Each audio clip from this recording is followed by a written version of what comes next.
오늘 이 시간 여러분께 아주 특별한 말씀을 전해드리고 싶습니다. 혹시 이런 경험 있으십니까? 기도할 때 마음 깊은 곳에서 뭔가 뜨거운 것이 올라오는 느낌, 말씀을 읽을 때 갑자기 가슴이 벅차오르는 순간, 또는 어려운 상황에서도 설명할 수 없는 평안에 찾아오는 경험 말입니다. 많은 성도님들이 이런 경험을 하시면서도 확신을 갖지 못하시는 경우가 있습니다. 이게 정말 성령님의 역사일까? 내가 너무 감정적으로 생각하는 건 아닐까? 성령님이 정말 나와 함께 하고 계시는 걸까? 이런 의문을 가지시는 분들이 정말 많으십니다. 하지만 오늘 하나님께서 여러분께 확실한 답을 주실 것입니다. 성령님이 여러분의 삶 속에 임재하셨을 때 나타나는 명확한 신호들이 있습니다. 오늘 이 시간을 통해 세 가지 놀라운 비밀 신호를 여러분과 함께 나누며 성령님의 임재를 확신할 수 있는 시간이 되시길 바랍니다. 첫 번째로, 성령님이 임하시면 여러분의 기도 생활에 놀라운 변화가 일어납니다. 많은 성도님들이 기도에 대해 고민하십니다. 어떻게 기도해야 할지 모르겠어요. 기도할 말이 없어요. 기도가 잘 안 돼요. 이런 어려움을 겪고 계시지 않습니까? 그런데 로마서 8장 26절에서 사도 바울은 이렇게 말씀하십니다. 이와 같이 성령도 우리의 연약함을 도우시나니 우리는 마땅히 기도할 바를 알지 못하나 오직 성령이 말할 수 없는 탄식으로 우리를 위하여 친히 간구하시느니라. 이 말씀이 얼마나 놀라운 약속입니까? 성령님께서 우리의 연약한 기도를 도와주신다는 것입니다. 우리가 무엇을 기도해야 할지 모를 때, 어떤 말로 기도해야 할지 모를 때 성령님께서 친히 우리를 대신해서 하나님 아버지께 간구해 주신다는 것입니다. 그래서 성령님이 임하신 성도님들의 기도에는 특별한 변화가 나타납니다. 첫째, 기도할 때 마음에서 뜨거운 감동이 일어납니다. 둘째, 평소보다 더 오랫동안 기도하게 됩니다. 셋째, 기도 중에 하나님의 음성을 들을 수 있게 됩니다. 넷째, 기도 후에 평안과 확신이 찾아옵니다. 이런 경험을 하셨다면 바로 성령님께서 여러분과 함께 하고 계신다는 확실한 증거입니다. 실제로 제가 목회하면서 만난 한 성도님이 있습니다. 이분은 오랫동안 기도 생활에 어려움을 겪고 계셨습니다. 교회는 열심히 다니시지만 기도만 하면 졸음이 오고 무엇을 기도해야 할지 몰라 늘 똑같은 기도만 반복하셨다고 합니다. 그런데 어느 날 새벽 기도회에서 성령 충만을 간구하며 기도하시는데 갑자기 마음 깊은 곳에서 뜨거운 것이 올라오기 시작했습니다. 그 순간부터 기도가 달라졌다고 합니다. 평소 10분도 기도하기 어려웠던 분이 1시간, 2시간도 기도하게 되었고, 기도할 때마다 하나님과 깊은 교제를 나누게 되었습니다. 그리고 무엇보다 기도의 응답을 경험하기 시작했습니다. 이것이 바로 성령님께서 함께 하실 때 나타나는 첫 번째 신호입니다. 여러분도 이런 경험이 있으시다면 성령님께서 여러분과 함께 하고 계신다는 것을 확신하시기 바랍니다.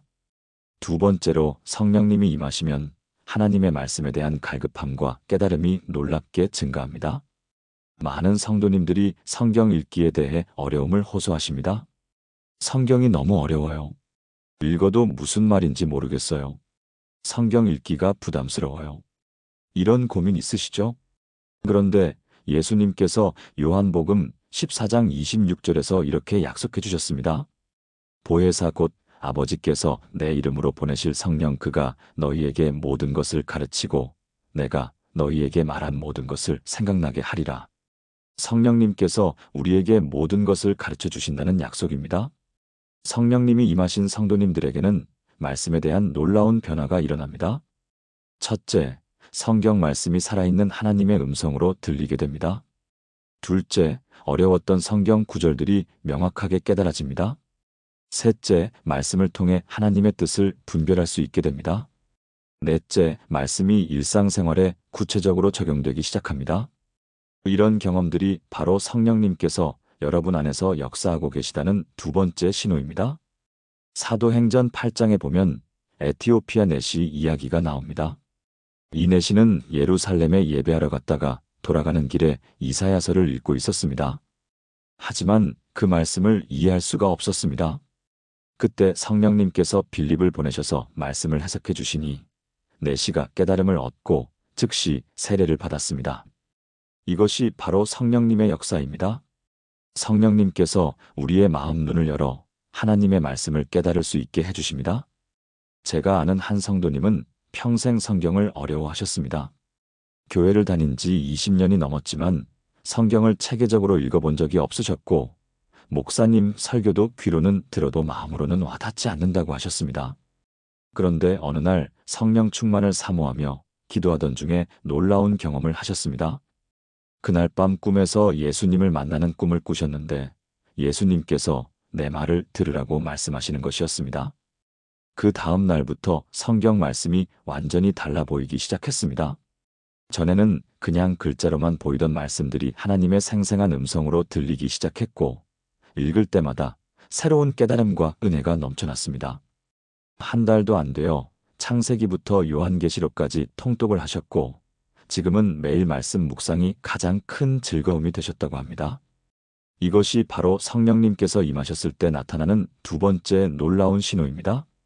여러분도 최근에 말씀에 대한 갈급함이 생기셨거나 성경을 읽을 때 새로운 깨달음을 얻고 계신다면 이것은 성령님께서 여러분과 함께하고 계시다는 확실한 증거입니다.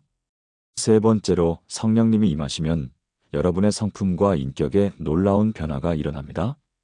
많은 성도님들이 자신의 성격이나 습관 때문에 고민하십니다.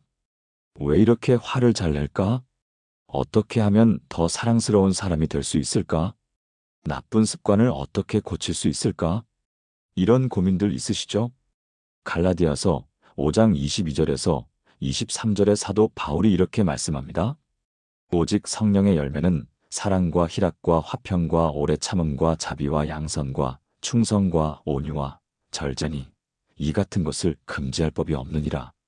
이 말씀이 얼마나 놀라운 약속입니까? 성령님께서 우리 안에 계시면 자연스럽게 아름다운 성품의 열매가 맺어진다는 것입니다. 이것은 우리가 억지로 노력해서 되는 것이 아니라 성령님의 능력으로 자연스럽게 변화되는 것입니다. 성령님이 임하신 성도님들에게 나타나는 성품의 변화를 구체적으로 살펴보면 이렇습니다. 첫째, 사랑의 마음이 넘쳐납니다. 전에는 미웠던 사람도 용서할 수 있게 되고 원수까지도 사랑할 수 있는 마음이 생깁니다. 둘째, 기쁨이 충만해집니다. 어려운 상황에서도 하나님 안에서 기쁨을 잃지 않게 됩니다. 셋째, 평안이 넘쳐납니다. 세상의 염려와 걱정이 사라지고 하나님께서 주시는 참된 평안을 경험하게 됩니다. 넷째, 인내심이 생깁니다. 전에는 참기 어려웠던 일들도 오래 참을 수 있는 능력이 생깁니다. 다섯째, 친절과 선함이 나타납니다. 다른 사람들을 향한 따뜻한 마음과 선한 행동이 자연스럽게 나오게 됩니다. 여섯째, 신실함이 증가합니다. 하나님께 대한 믿음뿐만 아니라 사람들과의 관계에서도 신뢰할 만한 사람이 됩니다. 일곱째, 온유함이 나타납니다. 강하지만 부드럽고 겸손하면서도 담대한 성품이 만들어집니다. 여덟째, 절제력이 생깁니다. 나쁜 습관들을 끊을 수 있는 능력이 생기고 모든 일에 절도 있는 삶을 살 수 있게 됩니다. 이런 변화들이 여러분에게 나타나고 있다면 이것은 성령님께서 여러분 안에 거하고 계시다는 세 번째 확실한 신호입니다. 실제로 제가 목회하면서 보아온 놀라운 간증이 하나 있습니다. 한 성도님은 평생 화를 참지 못하는 성격으로 가족들과 직장에서 많은 어려움을 겪고 계셨습니다. 특히 남편과의 관계가 매우 좋지 않아서 이혼 직전까지 갔었다고 합니다. 그런데 어느 날 철야 기도회에 참석하셨는데 그날 밤 성령님의 강력한 임재를 경험하셨습니다. 기도하는 중에 자신의 죄악된 모습이 적나라하게 보이면서 눈물로 회개하게 되었고 동시에 하나님의 사랑이 마음에 부어지는 놀라운 경험을 하셨습니다. 그날 이후로 이분의 성품이 완전히 달라졌습니다. 전에는 사소한 일에도 화를 내던 분이 어떤 상황에서도 평안을 잃지 않게 되었고 남편과 아이들을 향한 사랑의 마음이 넘쳐나기 시작했습니다. 남편분도 아내의 변화에 놀라며 당신이 이렇게 변할 수 있다니 정말 하나님이 살아계시는구나라고 고백하며 함께 교회를 다니게 되었습니다. 지금은 그 가정이 우리 교회에서 가장 아름다운 믿음의 가정 중 하나가 되었습니다. 이것이 바로 성령님의 능력입니다. 우리의 힘으로는 절대 변할 수 없는 성품과 인격을 성령님께서 완전히 새롭게 만들어 주십니다. 성령님이 임하셨다는 이 세 가지 신호들을 정리해 드리겠습니다. 첫 번째, 기도 생활에 놀라운 변화가 일어납니다. 기도할 때 뜨거운 감동이 일어나고 더 오랫동안 기도하게 되며 하나님의 음성을 들을 수 있게 되고 기도 후에 평안과 확신이 찾아옵니다. 두 번째, 하나님의 말씀에 대한 갈급함과 깨달음이 증가합니다. 성경 말씀이 살아있는 하나님의 음성으로 들리고 어려웠던 구절들이 명확하게 깨달아지며 말씀을 통해 하나님의 뜻을 분별할 수 있게 되고 말씀이 일상생활에 구체적으로 적용됩니다. 세 번째, 성품과 인격에 놀라운 변화가 일어납니다. 성령의 9가지 열매인 사랑, 희락, 화평, 오래 참음, 자비, 양선, 충성, 온유, 절제가 여러분의 삶 속에 자연스럽게 나타나기 시작합니다. 사랑하는 성도님들, 이 세 가지 신호 중에서 여러분이 경험하고 계신 것이 있으십니까? 만약 이런 변화들을 경험하고 계시다면 더 이상 의심하지 마시기 바랍니다. 성령님께서 분명히 여러분과 함께 하고 계십니다. 그리고 아직 이런 경험이 없으시다고 해서 실망하지 마십시오. 하나님께서는 여러분을 사랑하시고 성령님을 보내주기를 원하십니다. 예수님께서 누가복음 11장 13절에서 이렇게 약속하셨습니다. 너희가 악할지라도 좋은 것을 자녀에게 줄 알거든 하물며 너희 하늘 아버지께서 구하는 자에게 성령을 두시지 않겠느냐? 하나님 아버지께서는 성령님을 구하는 자녀들에게 반드시 성령님을 보내주십니다. 오늘부터 간절히 성령 충만을 사모하며 구하시기 바랍니다. 매일 성령님의 임재를 갈망하며 기도하시고 하나님의 말씀을 사모하며 읽으시고 성령님께서 여러분의 성품을 변화시켜 주시기를 간구하시기 바랍니다. 그러면 반드시 여러분도 오늘 제가 말씀드린 이 놀라운 세 가지 신호들을 경험하게 될 것입니다. 그런데 사랑하는 성도님들, 성령님의 임재를 경험하는 것과 더불어 우리가 반드시 알아야 할 중요한 진리가 있습니다. 성령님께서 우리와 함께 하신다는 것을 아는 것도 중요하지만 성령님과 어떻게 동행하며 살아가야 하는지를 아는 것이 더욱 중요합니다. 많은 성도님들이 성령의 임재는 경험했지만 성령과 함께 걷는 삶이 무엇인지 몰라서 여전히 세상과 타협하며 살아가는 경우가 많습니다. 오늘 이 시간에는 성령님과 동행하는 삶의 구체적인 방법들을 여러분과 함께 나누고자 합니다. 성령님과 동행하는 첫 번째 비결은 성령님의 음성에 민감하게 반응하는 것입니다. 요한복음 16장 13절에서 예수님께서 이렇게 말씀하셨습니다. 그러나 진리의 성령이 오시면 그가 너희를 모든 진리 가운데로 인도하시리니 그가 스스로 말하지 않고 오직 들은 것을 말하며 장래일을 너희에게 알리시리라. 성령님께서는 우리를 모든 진리 가운데로 인도해 주십니다. 하지만 우리가 성령님의 음성을 듣지 못하거나 듣고도 순종하지 않는다면 성령님과 동행할 수 없습니다. 성령님께서는 다양한 방법으로 우리에게 말씀하십니다. 첫째, 하나님의 말씀을 통해서 말씀하십니다. 성경을 읽을 때 특정 구절이 마음에 강하게 와닿는 경우가 있습니다. 이것은 성령님께서 그 말씀을 통해 여러분에게 특별한 메시지를 주시는 것입니다.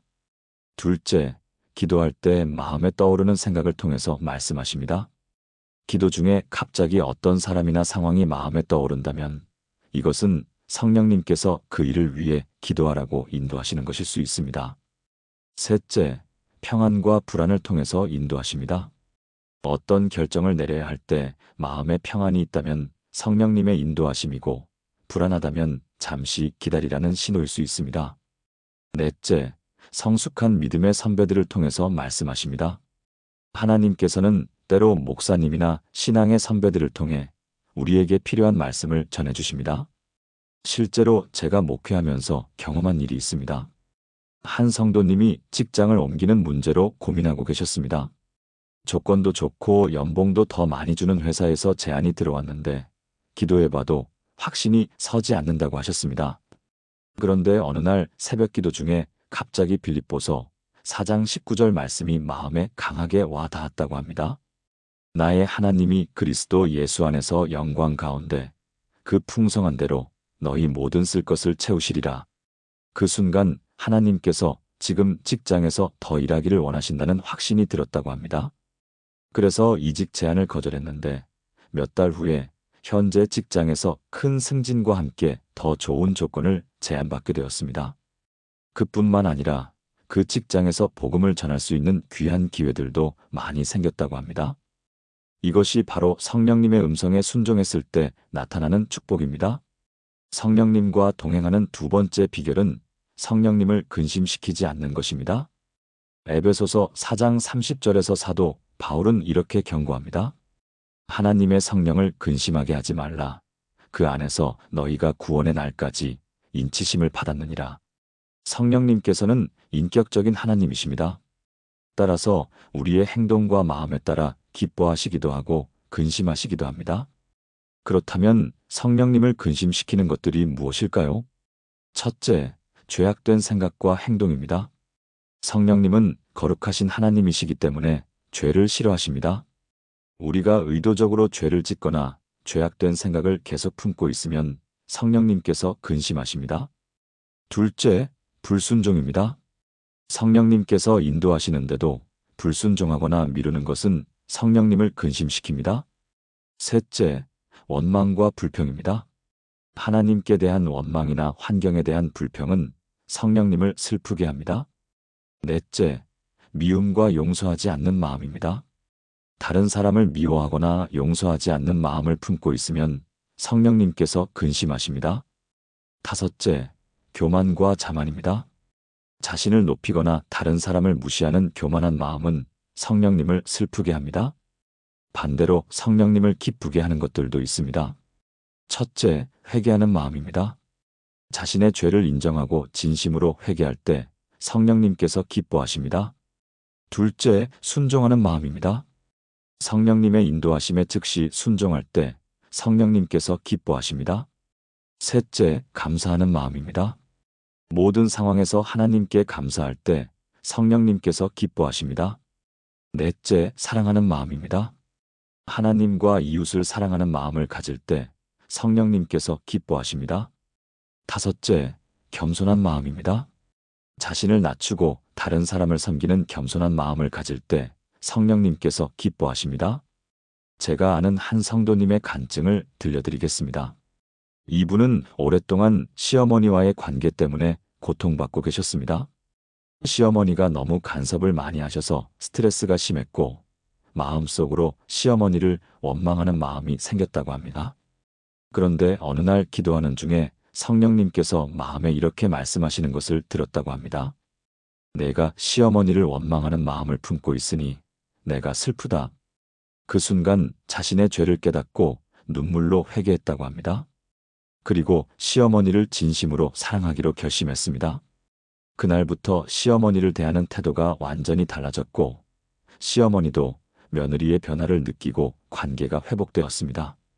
지금은 시어머니와 가장 친한 친구처럼 지내고 있다고 합니다. 이것이 바로 성령님을 기쁘게 해드릴 때 나타나는 축복입니다. 성령님과 동행하는 세 번째 비결은 성령님의 능력을 의지하는 것입니다. 사도행전 1장 8절에서 예수님께서 이렇게 약속하셨습니다. 오직 성령이 너희에게 임하시면 너희가 권능을 받고 예루살렘과 온 유대와 사마리아와 땅 끝까지 이르러 내 증인이 되리라. 성령님께서는 우리에게 놀라운 능력을 주십니다. 이 능력은 우리가 하나님의 일을 감당할 수 있도록 해주는 능력입니다. 많은 성도님들이 자신의 힘으로 신앙생활을 하려고 애쓰다가 지치고 좌절합니다. 하지만 성령님의 능력을 의지하면 불가능해 보이는 일도 할 수 있습니다. 성령님의 능력은 구체적으로 어떤 것들일까요?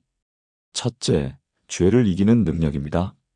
로마서 8장 2절에서 말씀합니다. 이는 그리스도 예수 안에 있는 생명의 성령의 법이 죄와 사망의 법에서 너를 해방하였음이라. 성령님의 능력으로 죄의 유혹을 이기고 거룩한 삶을 살 수 있습니다. 둘째, 복음을 전하는 능력입니다. 성령님께서 함께 하시면 담대하게 복음을 전할 수 있는 능력이 생깁니다. 초대교회 사도들이 성령 충만을 받은 후 담대하게 복음을 전한 것처럼 말입니다. 셋째, 기도하는 능력입니다. 성령님께서 우리의 기도를 도우셔서 하나님의 뜻에 맞는 기도를 할 수 있게 해주십니다. 넷째, 사랑하는 능력입니다. 우리의 힘으로는 사랑하기 어려운 사람들도 성령님의 능력으로 사랑할 수 있게 됩니다. 다섯째, 섬기는 능력입니다. 성령님께서 각자에게 은사를 주셔서 교회와 이웃을 섬길 수 있는 능력을 주십니다. 실제로 제가 목회하면서 본 놀라운 일이 있습니다.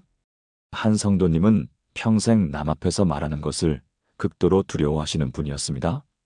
교회에서도 늘 뒷자리에 앉아서 조용히 예배만 드리시고 가셨습니다.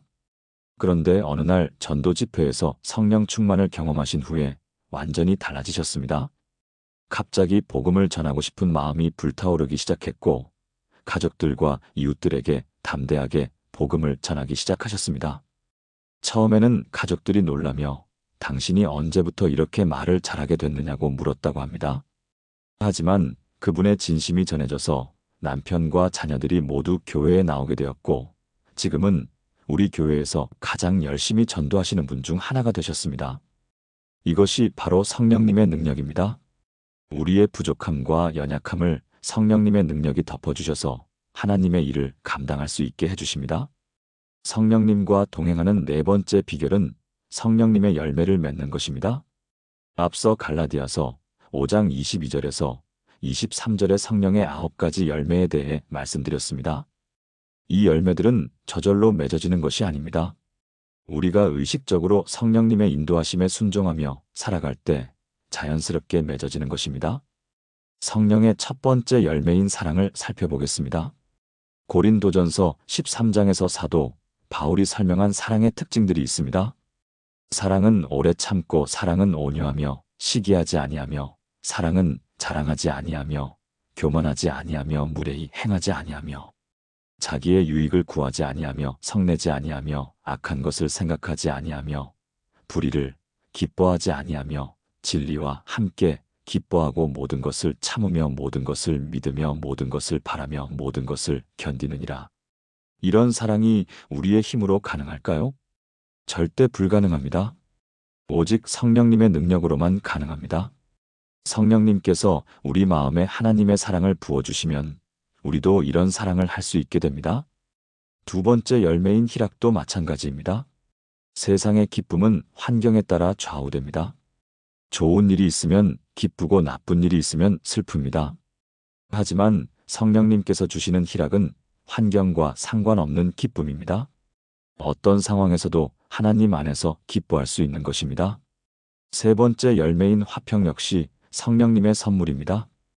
요한복음 14장 27절에서 예수님께서 말씀하셨습니다. 평안을 너희에게 끼쳐 두노라. 곧 나의 평안을 너희에게 주노라. 내가 너희에게 주는 것은 세상에 주는 것과 같지 아니하니라. 너희는 마음에 근심하지도 말고 두려워하지도 말라.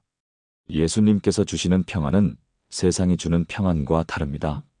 세상의 평안은 일시적이고 조건적이지만 예수님께서 주시는 평안은 영원하고 무조건적입니다. 이런 평안을 우리가 누릴 수 있는 것은 성령님 때문입니다. 네 번째 열매인 오래 참음은 인내를 의미합니다. 야고보서 1장 3절에서 4절에서 말씀합니다. 이는 너희 믿음의 시련이 인내를 만들어내는 줄 너희가 알미라. 인내를 온전히 이루라. 이는 너희로 온전하고 구비하여 조금도 부족함이 없게 하려 함이라. 성령님께서 우리에게 주시는 인내는 단순히 참는 것이 아닙니다. 하나님의 때를 기다리며 소망 중에 참는 것입니다. 다섯 번째 열매인 자비는 긍휼을 의미합니다. 예수님께서 마태복음 5장 7절에서 말씀하셨습니다. 긍휼히 여기는 자는 복이 있나니 그들이 긍휼히 여김을 받을 것임이라. 성령님께서 우리 마음에 긍휼의 마음을 주셔서 어려움 중에 있는 사람들을 도울 수 있게 해주십니다. 여섯 번째 열매인 양선은 선함을 의미합니다. 에베소서 2장 10절에서 말씀합니다.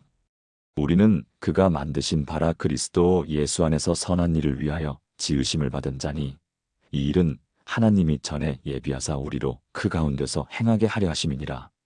하나님께서는 우리를 선한 일을 위해 지으셨고 성령님께서 우리가 선한 일을 행할 수 있도록 인도해 주십니다.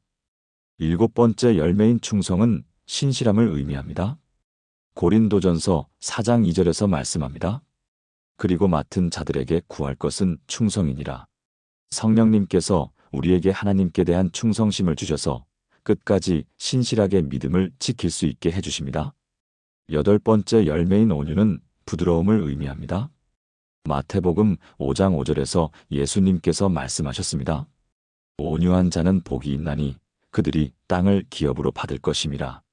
온유함은 약함이 아닙니다. 강하지만 부드럽고 겸손하지만 담대한 것입니다. 아홉 번째 열매인 절제는 자기 통제를 의미합니다. 고린도전서 9장 25절에서 사도 바울이 말씀합니다. 이기기를 다투는 자마다 모든 일에 절제하나니 그들은 썩을 승리자의 관을 얻고자 하되 우리는 썩지 아니할 것을 얻고자 하노라. 성령님께서 우리에게 절제력을 주셔서 모든 일에 절도 있는 삶을 살 수 있게 해주십니다. 이 9가지 열매들이 모두 우리의 삶에 나타날 때 우리는 진정으로 성령님과 동행하는 삶을 사는 것입니다. 제가 아는 한 성도님의 이야기를 들려드리겠습니다. 이분은 성격이 급하고 화를 잘 내는 분이었습니다. 특히 직장에서 동료들과 자주 갈등이 생겼고 가정에서도 아이들에게 소리를 지르는 일이 많았다고 합니다. 그런데 성령 충만을 경험한 후에 조금씩 변화가 시작되었습니다. 처음에는 화가 날 때 잠시 참는 정도였지만 점점 마음 자체가 평안해지기 시작했습니다. 그리고 다른 사람들을 이해하고 용서할 수 있는 마음이 생겼습니다. 1년이 지난 후에는 직장 동료들이 당신이 이렇게 온화한 사람이었나요? 라고 물을 정도로 완전히 달라졌습니다. 지금은 직장에서 갈등이 생겼을 때 중재 역할을 하시는 분이 되셨고 가정에서도 아이들과 남편에게 사랑받는 어머니이자 아내가 되셨습니다. 이것이 바로 성령님의 열매가 맺어진 결과입니다. 마지막으로 성령님과 동행하는 5번째 비결은 성령님을 소멸하지 않는 것입니다. 데살로니가전서 5장 19절에서 사도 바울은 이렇게 말씀합니다. 성령을 소멸하지 말며. 성령님을 소멸한다는 것은 성령님의 역사를 막거나 거부하는 것을 의미합니다. 어떤 것들이 성령님을 소멸시킬까요? 첫째, 죄에 대한 무감각입니다. 죄를 짓고도 양심의 가책을 느끼지 않거나 회개하지 않으면 성령님의 역사가 막힙니다. 둘째, 하나님의 말씀에 대한 무관심입니다. 성경을 읽지 않거나 설교를 들어도 마음에 새기지 않으면 성령님의 역사가 약해집니다. 셋째, 기도 생활의 소홀함입니다. 기도를 게을리하면 성령님과의 교제가 단절됩니다. 넷째, 세상과의 타협입니다. 세상의 가치관에 따라 살아가며 하나님의 뜻보다 세상의 뜻을 따르면 성령님의 역사가 막힙니다. 다섯째, 교만과 자만입니다. 자신의 능력을 의지하고 성령님의 도우심을 구하지 않으면 성령님의 역사를 경험할 수 없습니다. 반대로 성령님의 역사를 활발하게 만드는 것들도 있습니다. 첫째, 지속적인 회개입니다. 매일 자신의 죄를 살피고 회개할 때 성령님의 역사가 활발해집니다. 둘째, 말씀에 대한 갈급함입니다. 하나님의 말씀을 사모하고 묵상할 때 성령님께서 말씀을 통해 역사하십니다. 셋째, 열심한 기도 생활입니다. 매일 성령님과 교제하며 기도할 때 성령님의 임재를 더욱 깊이 경험할 수 있습니다. 넷째, 거룩한 분리입니다. 세상에 죄악된 것들과 분리되어 거룩한 삶을 추구할 때 성령님께서 기뻐하십니다. 다섯째, 겸손한 의존입니다. 자신의 부족함을 인정하고 성령님의 도우심을 간구할 때 성령님께서 능력으로 역사하십니다.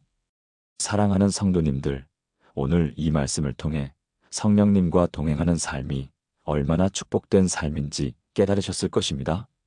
성령님께서는 우리와 함께 하기를 원하시고 우리를 통해 놀라운 일들을 행하기를 원하십니다. 하지만 이 모든 것은 우리가 성령님의 인도하심에 순종할 때 가능합니다. 오늘부터 성령님의 음성에 더욱 민감하게 귀 기울이시기 바랍니다. 성령님을 근심시키는 일들은 멀리하고 성령님을 기쁘게 해드리는 일들을 추구하시기 바랍니다. 성령님의 능력을 의지하며 살아가시고 성령님의 열매를 맺는 삶을 살아가시기 바랍니다. 그리고 무엇보다 성령님을 소멸시키지 않도록 항상 주의하시기 바랍니다. 그러면 여러분의 삶은 날마다 새로워지고 하나님의 영광을 나타내는 아름다운 삶이 될 것입니다. 성령님과 동행하는 삶의 결과로 여러분에게 어떤 일들이 일어날까요? 첫째, 여러분의 기도가 능력 있는 기도가 될 것입니다. 야고보서 5장 16절에서 말씀합니다. 의인의 간구는 역사하는 힘이 큼이니라. 성령님과 동행하는 성도의 기도에는 놀라운 능력이 있습니다. 둘째, 여러분의 삶이 다른 사람들에게 축복이 될 것입니다. 창세기 12장 2절에서 하나님께서 아브라함에게 말씀하신 것처럼 여러분도 복의 근원이 될 것입니다. 셋째, 여러분의 가정이 하나님의 축복으로 충만할 것입니다. 시편 128편에 기록된 것처럼 하나님을 경외하는 자의 가정에는 복이 넘칩니다. 넷째, 여러분의 사업과 직장 생활에도 하나님의 축복이 함께할 것입니다. 신명기 28장에 기록된 순종의 축복들을 경험하게 될 것입니다. 다섯째, 여러분을 통해 많은 영혼들이 구원받게 될 것입니다. 성령님께서 여러분을 사용하셔서 복음을 전하는 귀한 도구로 쓰실 것입니다. 이 모든 축복들이 바로 성령님과 동행하는 성도들에게 주어지는 특별한 선물들입니다. 하지만 사랑하는 성도님들, 성령님과 동행하는 삶에도 어려움과 시험이 있다는 것을 말씀드리고 싶습니다. 마귀는 성령 충만한 성도들을 더욱 집요하게 공격합니다. 에베소서 6장 12절에서 사도 바울은 이렇게 경고합니다. 우리의 씨름은 혈과 육을 상대하는 것이 아니요 통치자들과 권세들과 이 어둠의 세상 주관자들과 하늘에 있는 악의 영들을 상대함이라. 성령님과 동행하는 성도일수록 영적 전쟁이 더욱 치열해집니다. 그렇다면 이러한 영적 전쟁에서 어떻게 승리할 수 있을까요? 첫째, 하나님의 전신갑주를 입어야 합니다. 에베소서 6장 13절부터 17절에서 사도 바울은 구체적인 영적 무장에 대해 말씀합니다. 그러므로 하나님의 전신갑주를 취하라. 이는 악한 날에 너희가 능히 대적하고 모든 일을 행한 후에 서기 위함이라. 그런즉 서서 진리로 너희 허리띠를 띠고 의의 흉배를 붙이고 평안의 복음이 준비한 것으로 신을 신고 모든 것 위에 믿음의 방패를 가지고 이로써 능히 악한 자의 모든 불화살을 소멸하고 구원의 투구와 성령의 검 곧 하나님의 말씀을 가지라. 진리의 허리띠는 하나님의 말씀으로 무장하는 것입니다. 의의 흉배는 예수 그리스도의 의로 마음을 보호하는 것입니다. 평안의 복음의 신발은 언제든지 복음을 전할 준비가 되어 있는 것입니다. 믿음의 방패는 하나님께 대한 확고한 믿음으로 마귀의 공격을 막는 것입니다. 구원의 투구는 구원의 확신으로 생각을 보호하는 것입니다. 성령의 검은 하나님의 말씀으로 마귀와 맞서 싸우는 것입니다. 둘째, 끊임없이 기도로 무장해야 합니다. 에베소서 6장 18절에서 계속해서 말씀합니다. 모든 기도와 간구를 하되 항상 성령 안에서 기도하고 이를 위하여 깨어 구하기를 항상 힘쓰며 모든 성도를 위하여 구하라. 성령님과 동행하는 성도는 항상 기도하는 사람입니다. 개인 기도뿐만 아니라 다른 성도들을 위한 중보기도도 게을리하지 않습니다. 셋째의 말씀으로 무장해야 합니다. 예수님께서도 마귀의 시험을 받으실 때 말씀으로 대적하셨습니다. 마태복음 4장에서 예수님께서 3번의 시험을 받으실 때마다 기록되었으되라고 하시며 말씀으로 응답하신 것을 볼 수 있습니다. 우리도 말씀을 많이 암송하고 묵상해서 마귀의 공격을 받을 때 말씀으로 대적할 수 있어야 합니다. 넷째, 성령님의 능력을 의지해야 합니다. 스가랴 4장 6절에서 하나님께서 말씀하십니다. 이는 힘으로 되지 아니하며 능력으로 되지 아니하고 오직 나의 영으로 되느니라. 우리의 힘으로는 마귀를 이길 수 없습니다. 오직 성령님의 능력으로만 승리할 수 있습니다. 다섯째, 믿음의 공동체와 함께해야 합니다. 전도서 4장 12절에서 말씀합니다. 한 사람이면 패하겠거니와 두 사람이면 맞설 수 있나니 새 겹줄은 쉽게 끊어지지 아니하느니라. 혼자서는 영적 전쟁에서 승리하기 어렵습니다. 믿음의 형제자매들과 함께 기도하고 격려하며 서로 도울 때 승리할 수 있습니다. 실제로 제가 목회하면서 경험한 일이 있습니다. 한 성도님이 성령 충만을 경험한 후 열심히 신앙생활을 하고 계셨는데 갑자기 극심한 시험이 찾아왔습니다. 사업이 어려워지고 가족들이 아프고 여러 가지 문제들이 동시에 터졌습니다. 그분은 하나님께서 나를 버리신 것 같다며 신앙의 회의를 품기 시작했습니다. 그때 저는 그분에게 이것이 바로 영적 전쟁이라고 설명해 드렸습니다. 마귀가 성령 충만한 그분을 넘어뜨리려고 집중적으로 공격하는 것이라고 말씀드렸습니다. 그리고 교회 성도들과 함께 그분을 위해 특별히 기도했습니다. 말씀으로 무장하고 기도로 대적했더니 몇 달 후에 모든 문제들이 해결되기 시작했습니다. 사업도 회복되고 가족들도 건강해졌으며 무엇보다 그분의 믿음이 더욱 견고해졌습니다. 지금은 다른 성도들이 시험을 당할 때 격려하고 도와주는 믿음의 선배가 되셨습니다. 이것이 바로 영적 전쟁에서 승리하는 방법입니다. 사랑하는 성도님들, 성령님과 동행하는 삶은 쉬운 길이 아닙니다. 하지만 가장 복된 길이고 가장 의미 있는 길입니다. 성령님과 함께 걸어가는 인생은 결코 후회하지 않을 인생입니다. 오늘 이 시간을 통해 여러분 모두가 성령님과 더욱 깊은 동행을 시작하시기를 간절히 바랍니다. 매일 아침 일어나자마자 성령님께 이렇게 기도하시기 바랍니다. 성령님, 오늘 하루도 저와 함께 해주시옵소서. 저를 인도해 주시고 도와주시옵소서. 그리고 밤에 잠자리에 들기 전에는 이렇게 기도하시기 바랍니다. 성령님, 오늘 하루도 함께 해주셔서 감사합니다. 내일도 저와 함께 해주시옵소서. 이렇게 매일 성령님과 교제하며 살아가시면 여러분의 삶은 날마다 새로워질 것입니다. 성령님께서 여러분을 통해 놀라운 일들을 행하실 것이고 여러분의 삶이 많은 사람들에게 축복이 될 것입니다. 마지막으로 성령님과 동행하는 삶의 최종 목표에 대해 말씀드리고 싶습니다. 성령님과 동행하는 삶의 궁극적인 목표는 하나님께 영광을 돌리는 것입니다. 고린도전서 6장 20절에서 사도 바울은 이렇게 말씀합니다. 값으로 산 것이 되었으니 그런즉 너희 몸으로 하나님께 영광을 돌리라. 우리는 예수 그리스도의 보혈의 값으로 구원받은 하나님의 백성입니다. 따라서 우리의 삶 전체가 하나님께 영광을 돌리는 삶이어야 합니다. 성령님과 동행하는 성도는 자신의 영광을 구하지 않습니다. 오직 하나님의 영광만을 구합니다. 자신의 유익보다는 하나님의 나라와 의를 먼저 구합니다. 이런 삶을 살 때 하나님께서 우리에게 필요한 모든 것을 더해 주십니다. 마태복음 6장 33절에서 예수님께서 약속하신 대로 말입니다. 그런즉 너희는 먼저 그의 나라와 그의 의를 구하라. 그리하면 이 모든 것을 너희에게 더하시리라.